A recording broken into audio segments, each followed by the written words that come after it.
आगे बढ़ते हुए बात अब ऑपरेशन जिंदगी की करते हैं। खबर सीहोर से है, जहां बोरवेल में गिरी सृष्टि को बचाने का अभियान जारी है। एनडीआरएफ, एसडीआरएफ के साथ सेना का ऑपरेशन जिंदगी जारी है और कोशिश यही है कि सृष्टि को जल्द से जल्द बोरवेल से बाहर निकाल लिया जाए। तो हुक से छूटकर 150 फीट गहराई में बच्ची खिसक गई है। 35 घंटे से ज्यादा समय अभी बच्ची को हो गया है जब वो बोरवेल में फंसी हुई है। तो 200 फीट गहरे बोरवेल में 100 फीट पर बच्ची फंसी हुई है और अब रोबोटिक मशीन का इस्तेमाल भी किया जाएगा बच्ची के रेस्क्यू के लिए।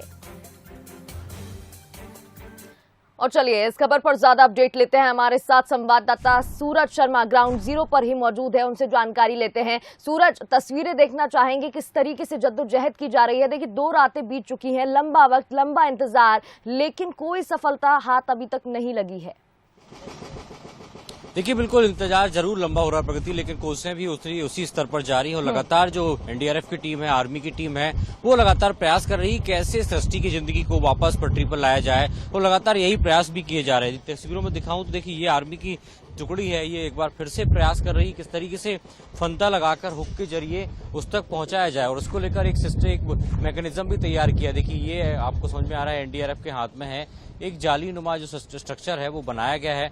इसके साथ ही एक बार फिर से तैयारी की जा रही है। देखिए तमाम जो अधिकारी हैं वो खासतौर से जो इंस्ट्रक्टर हैं किस तरीके से इस प्रकार का रेस्क्यू ऑपरेशन करते हैं, उनके साथ तैयारी भी चल रही है। इसके अलावा पैरेलल यदि बात करें तो खुदाई भी एक तरफ चल रही, करीब 40 से 50 फीट जो है खुदाई जो है वो अब तक हो चुकी है। तो पैरेलल खुदाई भी जारी है और खासतौर से जो एक मैकेनिज्म तैयार किया जा रहा था उसके आधार पर भी लगातार तैयारी यहाँ पर की जा रही है और प्रयास यही है कि जल्द से जल्द सृष्टि को बाहर निकाला जाए। इसके अलावा भी जानकारी जो मिल रही है अभी बड़ी जानकारी की, खासतौर से जो रोबोटिक टीम है वो भी सीहोर पहुंच चुकी है और कुछ ही देर बाद जो घटना स्थल है वहां पर भी रोबोटिक टीम है जो वो पहुंच सकती है। तो कुल मिलाकर अब माना ये जा रहा है कि एक नई जो तकनीक के जरिए सरकार चाहती थी कि जो एक रोबोटिक आर्म है जिसको पंजानुमा एक रोबोट मानते हैं वो अपने पंजे से शायद सृष्टि को बाहर लाने में सफल हो पाए, तो उसको लेकर भी प्रयास किया जा रहा है। इसके अलावा खासतौर से जो दिल्ली और जोधपुर से अलग अलग जो एक्सपर्ट्स की टीमें हैं जिन्होंने हाल ही में इस प्रकार के जो घटनाक्रम रेस्क्यू ऑपरेशन को अंजाम दिया और बच्चों को बाहर निकाला है, वो एक्सपर्ट भी पहुंच रहा है। लेकिन सबसे बड़ी उम्मीद यही है कि अब रोबोटिक आर्म एक बड़ी महत्वपूर्ण भूमिका निभा सकता है, क्योंकि जिस तरीके से हम देख रहे हैं बच्ची लगातार नीचे खिसकती जा रही है और उसका कोई मूवमेंट कैमरे में कैद नहीं हो रहा है। तो ऐसे में कहीं न कहीं अब सरकार के पास, प्रशासन के पास एक बड़ी होप वही है कि क्या रोबोटिक आर्म जो एक हाथ की तरह होता है, हाथ के पंजियों की तरह होता है, क्या उससे अंदर डालकर बच्ची को उससे पकड़कर निकाला जा सकता है। तो एक बड़ी उम्मीद अब रोबोटिक आर्म पर हो। ये जानकारी और दीजिएगा, क्योंकि रोबोटिक टीम जल्दी पहुंचेगी और फिर रोबोटिक मैकेनिज्म के जरिए ही बच्ची को निकालने की कोशिश की जाएगी। अगर टीम का कोई वहां पर मौजूद हो तो ये जानकारी जरूर लेने की कोशिश करिएगा कि किस तरीके से रोबोट्स का इस्तेमाल किया जाएगा और कब तक टीम वहां पर पहुंचेगी, क्योंकि वाइब्रेशंस हो रही है तो बच्ची और डेप्थ में जा रही है, जेसीबी हटा दी गई है। तो किस तरीके से मैकेनिज्म अब फॉलो किया जाएगा?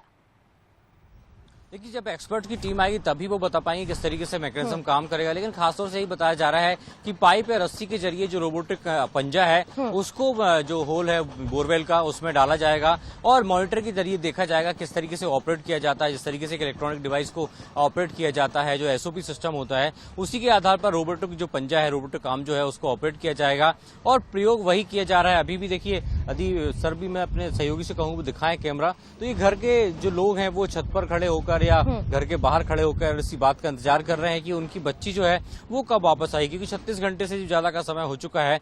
ऐसे में कहीं न कहीं अब जो एक कोशिश है, ये जो लड़ाई है वो कहीं न कहीं कमजोर पड़ती नजर आ रही है, क्योंकि परिवार वाले भी जो है वो भावुक होते नजर आ रहे हैं। बार बार उनका भी यही सवाल होता है कि आखिर कब तक। निराशा हाथ लग रही है, लेकिन देखिए उम्मीद अभी भी कायम है। ऑपरेशन जिंदगी एक जान बचानी है और कोशिश है जिस तरीके से सरकार यहाँ पर प्रयास कर रही है, प्रशासन की टीम जुटी हुई है, जल्द से जल्द सृष्टि को बाहर निकाल लिया जाएगा। एक सवाल और रहेगा सूरज मेरा यहाँ पर, क्या कोई मूवमेंट अभी दिखाई दे रहा है बच्ची की तरफ से? देखिए बच्ची का कोई मूवमेंट नहीं मिल पा रहा और यही कारण है कि चिंता बढ़ती जा रही है, क्योंकि खासतौर से हमने देखा जब बच्ची 30 से 40 फीट में थी और लगातार खुदाई भी की जा रही थी तो कहीं ना कहीं वाइब्रेशन के कारण, क्योंकि यहाँ का जो स्टोन है, रॉक ड्रॉ जो स्टोन है वो बहुत मजबूत होता है और ऐसे में कहीं ना कहीं वाइब्रेशन के चलते ही जो उसकी स्थिति है बच्ची की वो नीचे चली जा रही है और यही कारण है कि माना जा रहा है कि धूल के कण, जो डस्टिंग कण है, पत्थर होते हैं, उनके चलते उसका कोई मूवमेंट रिकॉर्ड नहीं हो रहा है और यही कारण है कि लगातार चिंता बढ़ती जा रही है, क्योंकि यदि बच्चे की कुशल होने की या किसी मूवमेंट की जानकारी ऊपर ऊपर तक पहुंचती तो शायद एक और ज्यादा कह सकते हैं कि खुशी होती कि हाँ हमें पता चल रहा है कि बच्ची की स्थिति क्या है। लेकिन मूवमेंट कैद नहीं हो पा रहा, मूवमेंट पता नहीं चल पा रहा। यही कारण है कि बड़ी चुनौती भी है और बड़ी चिंता का विषय भी लगातार बनता जा रहा है। बिल्कुल लेकिन सूरज, लगातार चुनौती भरा कोशिशें काम की है जा रही है जी, और चिंता भी बढ़ती जा रही है। आप नजर बनाए रखिएगा, अपडेट आपसे लेते रहेंगे। और देखिए, ऑपरेशन जिंदगी जारी है और ऐसे में तमाम प्रयास किए जा रहे हैं प्रशासन की तरफ से, दुआओं का दौर भी जारी है और सभी यही चाहते हैं कि जल्द से जल्द सृष्टि सकुशल बाहर आ जाए। बहुत बहुत शुक्रिया सूरज तमाम जानकारी के लिए। और चलिए आगे बढ़ते हुए अब नजर